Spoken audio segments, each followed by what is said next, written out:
चर हाथों की लकीरों में नहीं, मेरे पोपट की चोंच में बंद है। अभी ये अपनी चोंच से तुम्हारा भाग्य बताएगा। चलो आजाद मिट्ठू, इसका भाग्य बताओ। शर्मा क्यों रहे हो, बाहर आओ। चलो चलो उठाओ। तुम्हें भी घूस खाने की आदत हो गई। अपनी आंखों से देख लो, कुबेर स्वयं पधारे हैं। अब जो भी काम करोगे उसमें भाग्य तुम्हारा पूरा साथ देगा। अभी चाहे ऑटो के पैसे ना हो, पर भाग्य खुलेगा। तुम बेंज कार में सिग्नलों को तोड़ते हुए दूर तक चले जाओगे। समझ गए? जाओ जाओ जाओ। दक्षिणा तो दो। ये लीजिए। नमस्ते, बैठिए। आपके चार्जेस क्या हैं? खाली 20 रुपए। और मिट्ठू का प्राइस? तोते की क्या कीमत है? क्या बोली? मिट्ठू बिकाऊ नहीं है। बताओ वरना तेरे कपड़े बिकवा दूंगी। क्या समझते हो? पैसे कमाने के लिए इस मासूम से परिंदे का मिसयूज करते हो? शर्म नहीं आती क्या तुम लोगों को? उसे खाने का एक छोटा सा दाना देकर खुद के लिए पूरे दिन का जुगाड़ करते हो? शर्म नहीं आती क्या तुम्हें? हाँ, ये छोटा सा परिंदा तुम्हारे पूरे घर का पेट पाल सकता है। हाँ, तो अगर तुम खुद कुछ करोगे तो अपनी फैमिली के लिए पता नहीं क्या कर सकते हो। इसे खुली हवा में छोड़ने के बजाय तुमने इसे पिंजरे में बंद करके रखा हुआ है। इस बेचारे को अपना तो फ्यूचर कुछ पता नहीं है कि तुम्हारे जैसे बदतमीज के साथ इसे कब तक रहना पड़ेगा। ये दूसरों का फ्यूचर क्या बताएगा? हाँ, लोगों के इमोशन का फायदा उठाकर उन्हें इमोशनल फूल बनाते हुए तुम्हें शर्म नहीं आती? आजादी इंसानों का नहीं, जानवरों का भी हक है। ये क्या कर रही हो? ये है इसका असली फ्यूचर।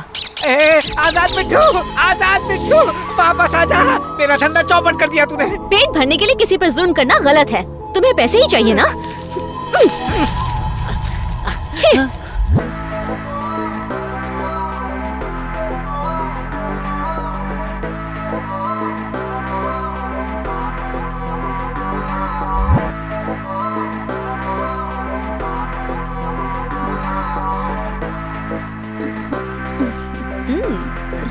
ये लो, पेट भर के खाना। हाँ, जुग जुग जी। और ले लो। बहुत अच्छा काम किया। मैं उस दिन गई थी वहाँ पर। क्या बात है, हाँ, चमक रहे हो। मुझे तो उसका सामान बहुत अच्छा लगा। अगली बार जाऊंगी तो खरीदूंगी। अरे रुक रुक, अरे कहाँ भागी?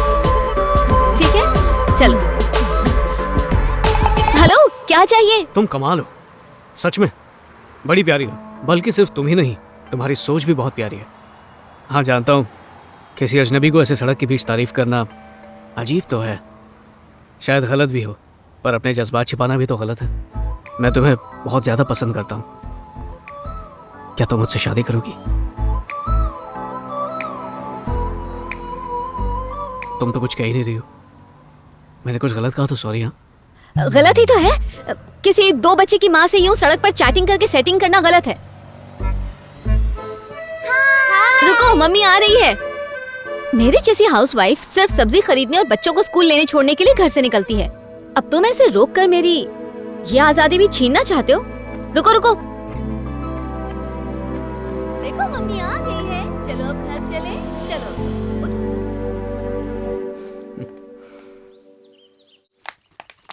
अरे इतनी देरी कैसे हो गई? अभी बताती हूँ। आज तो बहुत ड्रामा हो गया बाबा। काम खत्म करके मैं घर वापस आ रही थी, एक बेवकूफ अचानक मेरा पीछा करने लगा। मुझे शक हुआ, मैं मुड़ी तो देखा कि वो ठीक मेरे पीछे खड़ा हुआ था। अच्छा, और फिर? बस 2 मिनट बात करके वो सीधे मुझसे शादी करने की बात करने लगा बाबा। अरे सुनते ही मेरे तो होश उड़ गए। मुझे तो लगा कहीं ये गंवार मंगलसूत्र जेब में रखकर न लाया हो। पर मैं हूँ तो आपका ही खून। पता है मैंने क्या किया? क्या किया बता? मैंने उससे कहा कि भाई साहब, मैं पहले से ही शादीशुदा हूँ और 2 बच्चों की माँ भी हूँ। माँ सुनते ही उसके तो दिल में ठेस पहुँच गई। उसका चेहरा पूरा लाल पीला हो गया। वो लड़का कहीं ये तो नहीं? लगता है शौक हो गई।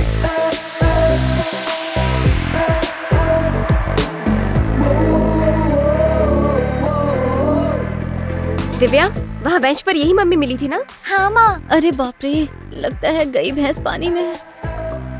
तूने जो कुछ भी कहा सब झूठ कहा, पर मैंने इससे सब कुछ सच कहा है। मैंने तो इसे अपना दामाद मान भी लिया है। इसका नाम है जगन, मेरा दोस्त है और इसका दिल सोने का है। बचपन से गुरुकुल में हम साथ ही पले बढ़े। हमारी अपनी कोई फैमिली नहीं। इसका मैं हूँ और मेरा ये है। अगर आप चाहें तो रिश्ते की बात आगे बढ़ाते हैं। हाँ हाँ बिल्कुल बढ़ाते हैं। एक ही बार मिलके आप फैसला कैसे कर सकते हैं? तुम शायद गलत समझ रही हो। मुझे तो पहली नजर में ही प्यार हो गया था, पर बिना तुम्हारी रजामंदी के शादी के बारे में सोचना भी बहुत बड़ी बेवकूफी होगी।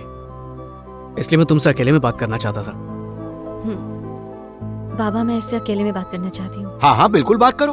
मैंने तो इससे घंटा भर बात की। भाई मुझे तो लड़का अच्छा लगा। आज तक जितने भी लड़के तुम्हें देखने आए तुमने सबको खरी खोटी सुना दिया, पर ये उन जमूरों जैसा नहीं है। जाओ ऊपर जाके बात कर लो, जाओ बेटा।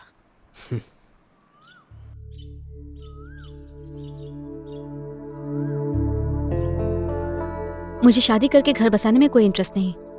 क्यों? जहाँ तक बाबा का सवाल है, मेरी शादी उनका सबसे बड़ा सपना है, पर मुझे लगता है मुझे कभी भूल कर भी शादी नहीं करनी चाहिए। तुम्हारी सूंघने की प्रॉब्लम के बारे में जानता हूँ, पर यह प्रॉब्लम इतनी भी बड़ी नहीं कि तुम किसी को शादी से ही इनकार कर दो। प्रॉब्लम तो तब होगी जब मैं तुमसे शादी करूंगी। मुझे पत्नी बनाकर कदम कदम पर तुम्हें मुश्किलें झेलनी पड़ेंगी। शुरू शुरू में तुम्हें शायद सब अच्छा लगे, पर जिंदगी भर झेल पाओगे इसकी कोई गारंटी नहीं है। पत्नी का मतलब सुख दुख बांटने वाली, ना कि जिंदगी भर का बोझ। और इसके अलावा एक बार फिर मैं किसी अपने की मौत की वजह नहीं बनना चाहती। माँ,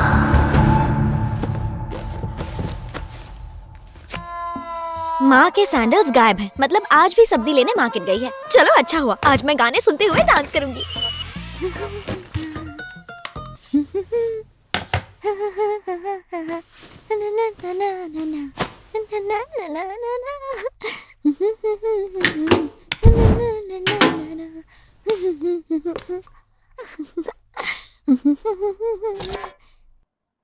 अरे यार, लाइट चली गई। इस लाइट को भी अभी जाना था क्या?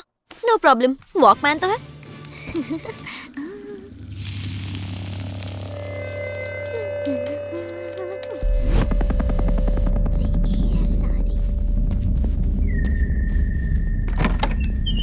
ज्योति स्कूल से वापस आ गई?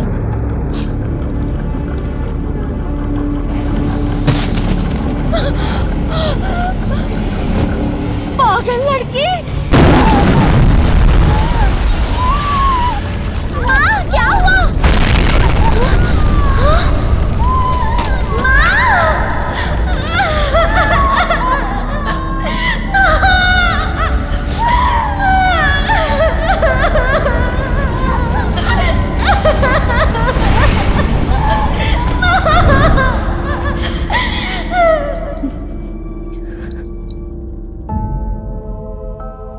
मेरी वजह से माँ चली गई और मुझे पता तक नहीं चला।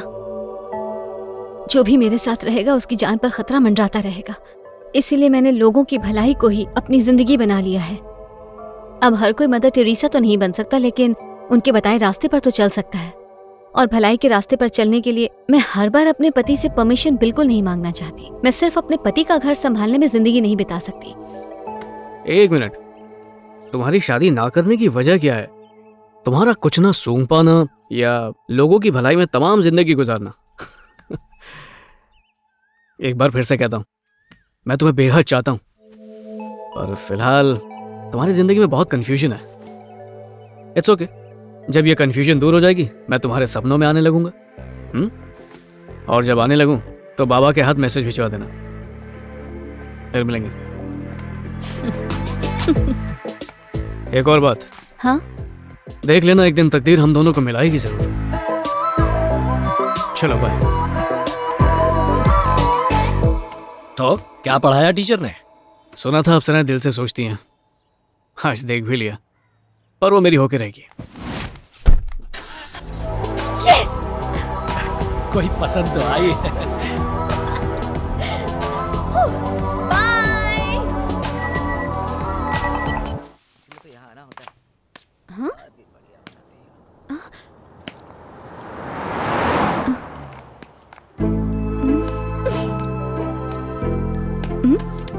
हाँ ज्योति, तुम्हारी मर्जी के बिना तुम्हारा पीछा करना गलत है, उसके लिए आई एम सॉरी। अब तुम्हें फोटोज इतनी पसंद आई गई हैं तो ये गलती मैं बार बार दोहराने को तैयार हूँ। हेलो, इधर उधर क्या देख रही हो? मैंने सोच लिया, शादी तो तुमसे ही करूंगा। मैं अपनी पूरी जिंदगी सिर्फ तुम्हारे साथ बिताऊंगा। तुमने मुझे अपना दास नहीं बनाया ना, तो कसम खा के कहता हूँ देवदास बन जाऊंगा। मैंने तो बोल दिया, अब तुम्हारी मर्जी।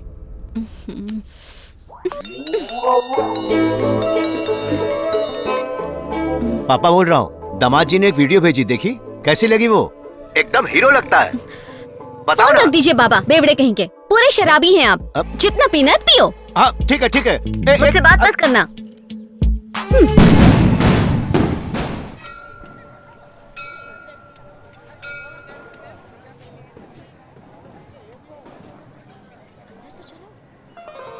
आओ बेटी, 7 सप्ताह पूरे हो गए ना। कार्तिक पूर्णिमा के दिन तुम्हारा व्रत भी पूरा हो गया। देवी माँ तुम्हारी सारी मनोकामनाएं जरूर पूरी करेंगी। ये लो, थैंक यू दीदी। संभल के जाना।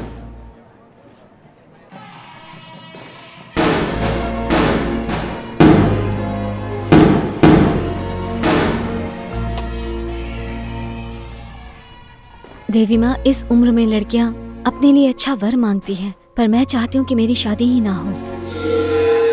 मैं नहीं चाहती कि मेरी वजह से कभी किसी को कोई कष्ट हो।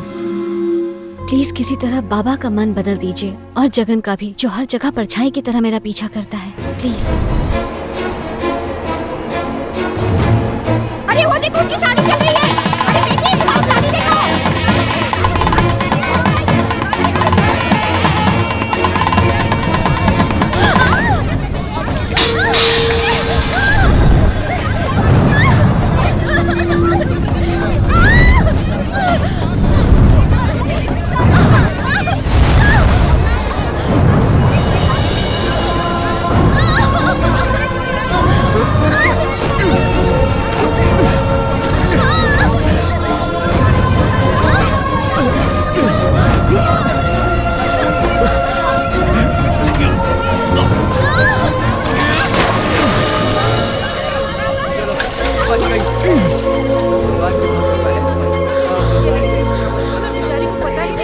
अरे बेटा, कब से मैं चिल्ला रही थी कि तुम्हारी साड़ी में आग लगी है, तुम्हें सुनाई नहीं दे रहा था क्या?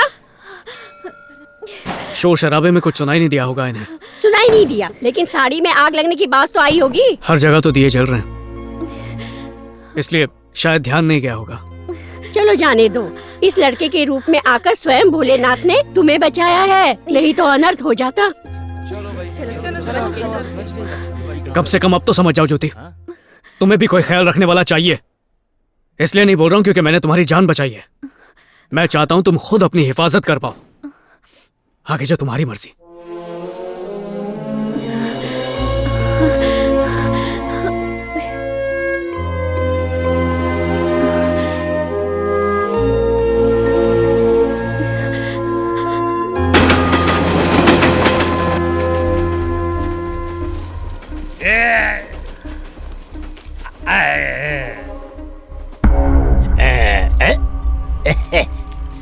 वैसे तो स्कूल के अंदर भी साफ सुथरा टॉयलेट बना हुआ है, लेकिन खुले में पेड़ के नीचे ठंडी हवा में शौच करने का मजा कुछ और ही है।